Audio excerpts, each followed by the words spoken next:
Walking down the street, you wouldn't know that I'm living with an invisible illness, but I'm constantly dealing with the challenge of living with this rare condition.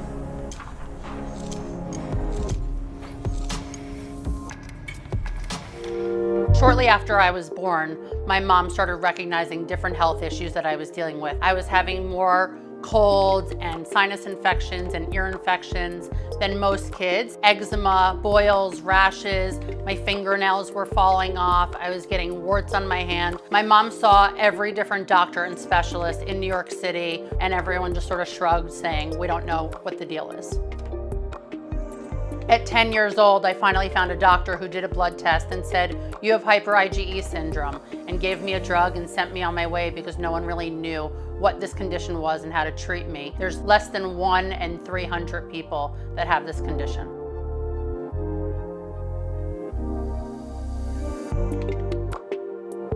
But the symptoms that I was dealing with were pretty manageable. They didn't affect my day-to-day life in the way that other things could have, and I really lived a normal life.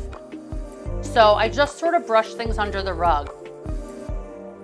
As things came, I put Band-Aids on them, I saw a doctor, I got a treatment, I got an ointment, but I didn't really let it be a huge part of my life, and I didn't talk about it at all. My mom is the only person that I addressed it with, but I never talked about it, especially with my friends. I definitely felt a lot of shame and insecurities around my physical appearance, knowing that I didn't look and seem the way that everyone else did. I didn't go to therapy, I didn't talk about it with anyone, I really just hid it from everybody.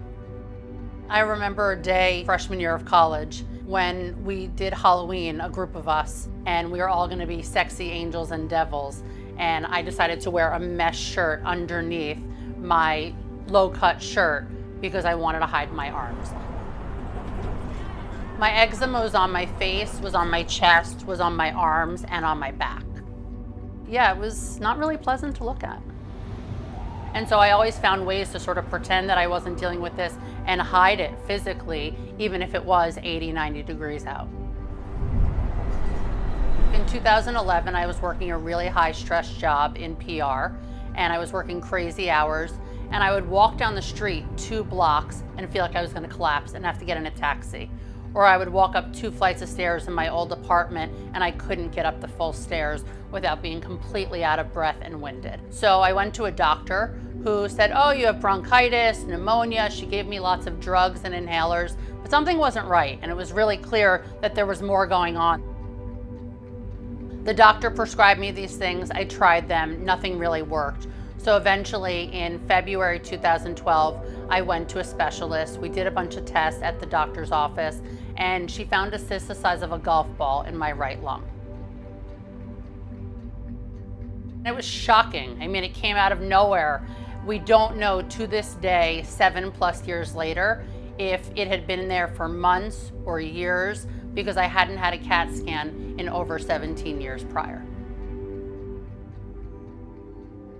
After seeing this doctor and being told that I had to have surgery to remove a quarter of my right lung, I went back to the doctor who had initially diagnosed me with hyper IgE syndrome, who said, "If you have this surgery, you won't make it out alive," which was obviously a very terrifying thing to hear. So I ended up going down to the National Institute of Health and seeing this doctor who I had been suggested to see years prior. And they said, "Yeah, it is a very risky surgery, but you gotta do this." It was really scary going through this time, not knowing who to trust and whose opinion to value. Obviously, I have gut feelings, but I'm not an expert on this condition or what was in my lung. So it was terrifying to think about, who do I trust? Do I listen to this doctor? Do I listen to this doctor? And at the end of the day, it really came down to, I don't want this thing in my lung. It was very clear that it needed to get out. And if the surgery was risky, it seemed worth the risk instead of just sort of passing by and hoping that it didn't grow or get any worse.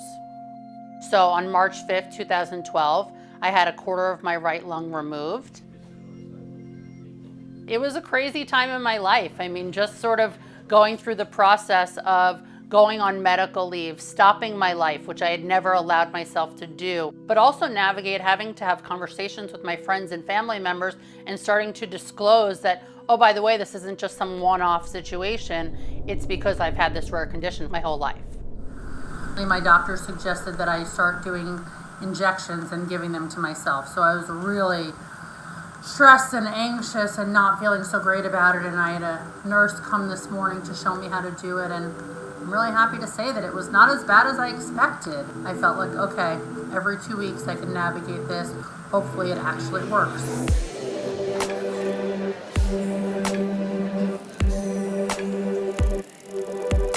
After having the surgery and going back to work, I quit my job pretty quickly after because it was a really high stress job in the beauty industry. 5 years ago, I launched a coaching business. I'm a business coach who helps people who are looking to build and grow and start businesses. It allows me to work wherever I want in the world, go to doctor's appointments, go to acupuncture, and really manage my lifestyle the way that I want to. When I had my headshots taken in July 2018, I launched my podcast called Made Visible, where I share stories of people who are living with or affected by invisible illness. And I started it because I wanted to listen to content that was relatable, but I also wanted to share content that other people could feel less alone and less isolated while going through their health challenges. I would encourage people to find their community, to find people that are going through similar challenges. You're a lot less alone than you think if you share. And by sharing your story, it can be really freeing. When you're navigating lots of different doctor's appointments and diets and trying to figure out what's the best route for you, truly listening to your gut and understanding what feels right and what feels like you is what you should follow. Not every doctor is the best fit for you, so if it doesn't feel like a right fit, don't continue on with them. And if that means seeing many more doctors or trying many more diets or changing things up, go for it.